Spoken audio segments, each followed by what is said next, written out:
Good morning students.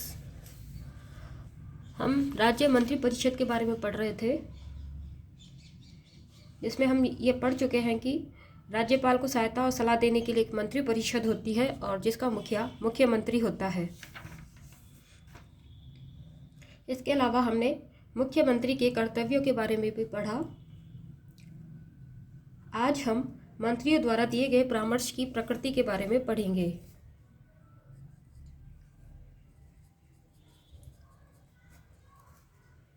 मंत्रियों द्वारा दिए गए परामर्श की प्रकृति।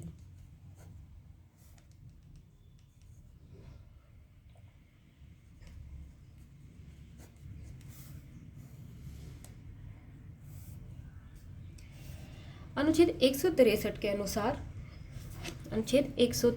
अनुसार जिन बातों में इस संविधान द्वारा या इसके अधीन राज्यपाल से यह अपेक्षित है कि वह अपने कृत्यों या उनमें से किसी को अपने विवेकानुसार करे, उन बातों को छोड़कर राज्यपाल को अपने कृत्यों का प्रयोग करने में सहायता और सलाह देने के लिए एक मंत्री परिषद होगी, जिसका प्रधान मुख्यमंत्री होगा। अर्थात जहाँ राज्यपाल को विवेकानुसार कार्य करना है वहाँ वह विवेकानुसार कार्य करता है, उसे वहाँ पर अपनी सहायता और सलाह के लिए मंत्री परिषद की जरूरत नहीं होती।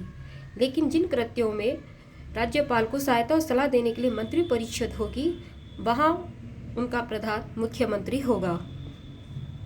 यदि कोई प्रश्न उठता भी है तो कोई विषय ऐसा है या नहीं है जिसके संबंध में इस संविधान द्वारा या इसके अधीन राज्यपाल से यह अपेक्षित है कि वह अपने विवेकानुसार कार्य करे, तो राज्यपाल का अपने विवेकानुसार किया गया विनिश्चय ही अंतिम होगा और राज्यपाल द्वारा की गई किसी भी बात की विधि मान्यता इस आधार पर प्रश्नगत नहीं की जाती कि उसे विवेकानुसार कार्य करना चाहिए अथवा नहीं। अर्थात अगर राज्यपाल विवेकानुसार कार्य करता है तो उसके किए गए कार्यों पर प्रश्न चिन्ह नहीं लगाया जा सकता। इस प्रश्न की कि किसी भी न्यायालय में जांच भी नहीं की जाएगी कि क्या मंत्रियों ने राज्यपाल को कोई सलाह दी और दी तो क्या दी। 1971 में उच्चतम न्यायालय ने यह व्यवस्था दी कि राज्यपाल को परामर्श देने के लिए मंत्री परिषद हमेशा रहेगी यदि राज्य विधानमंडल विघटित हो गया है या मंत्री परिषद ने त्यागपत्र दे दिया हो। अर्थात 1971 में उच्चतम न्यायालय ने व्यवस्था कर दी थी कि राज्यपाल को परामर्श देने के लिए मंत्री परिषद हमेशा रहेगी, किंतु यदि विधानमंडल विघटित हो जाता है या मंत्री परिषद ने त्यागपत्र दे दिया हो, उस परिस्थिति में वह विवेकानुसार कार्य करता है।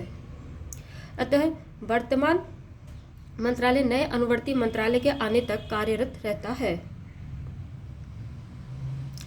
1974 में दोबारा न्यायालय ने स्पष्ट किया, 1971 के बाद 1974 में दोबारा उच्चतम न्यायालय ने कहा कि राज्यपाल के निर्णय का कार्यक्षेत्र या अनुदान एवं सलाह आदि मंत्री परिषद के कार्य एवं शक्तियों के आधार पर होगा।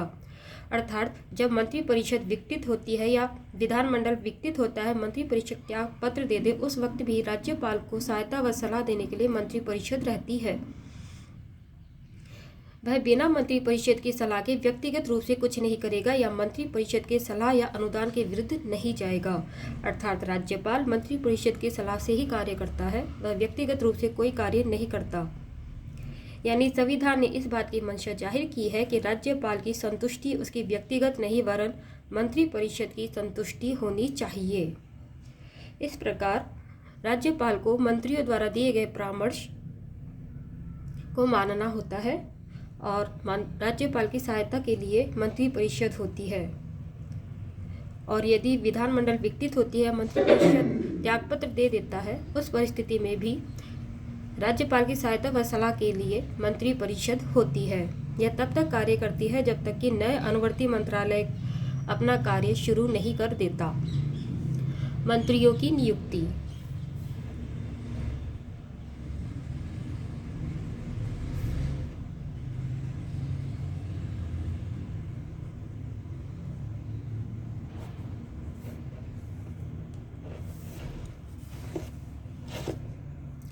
मुख्यमंत्री की नियुक्ति राज्यपाल द्वारा की जाएगी।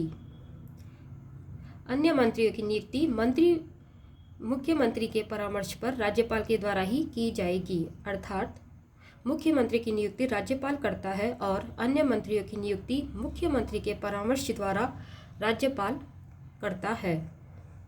इसका अभिप्राय राज्यपाल उन्हीं लोगों को बतौर मंत्री नियुक्त करता है जिनकी सिफारिश मुख्यमंत्री करता है। राज्यपाल मुख्यमंत्री की नियुक्ति करता है और मुख्यमंत्री के परामर्श से राज्यपाल अन्य मंत्रियों की नियुक्ति करता है।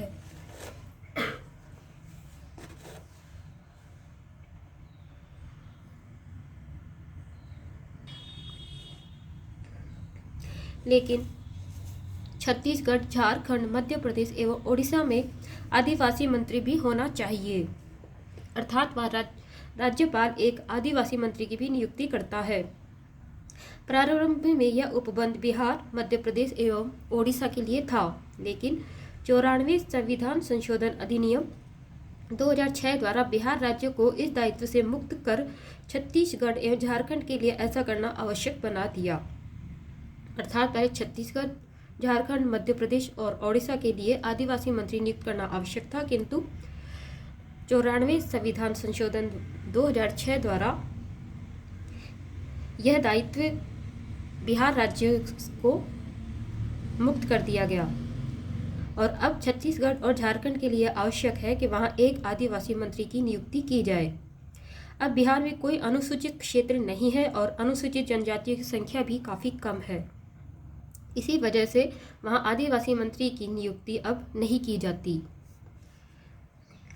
सामान्यतः उसी व्यक्ति को बतौर मंत्री नियुक्त किया जाता है जो विधानसभा या विधान परिषद में किसी एक का सदस्य हो।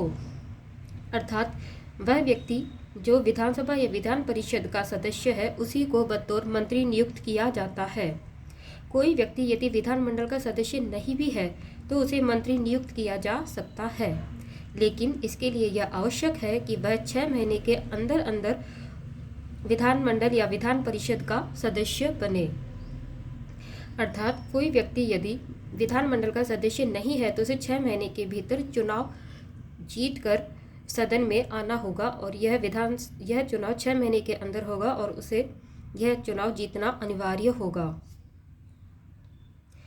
अथवा निर्वाचन या मनोनयन द्वारा, अन्यथा उसका मंत्री पद समाप्त हो जाएगा।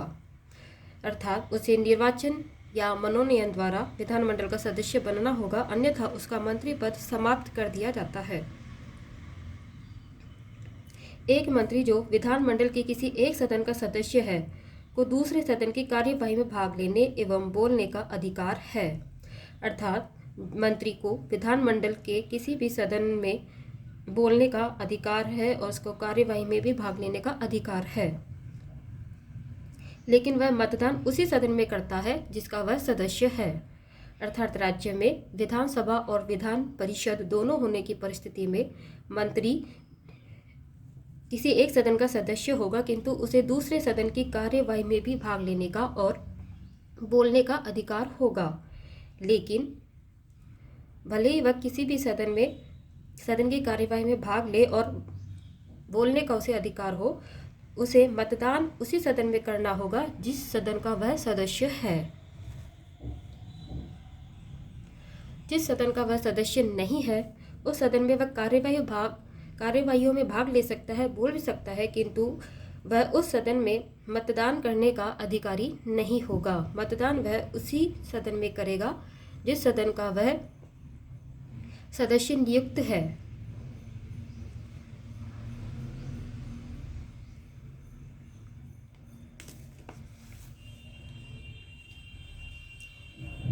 आज हमने राज्य मंत्री परिषद का भाग 2 पढ़ा। धन्यवाद।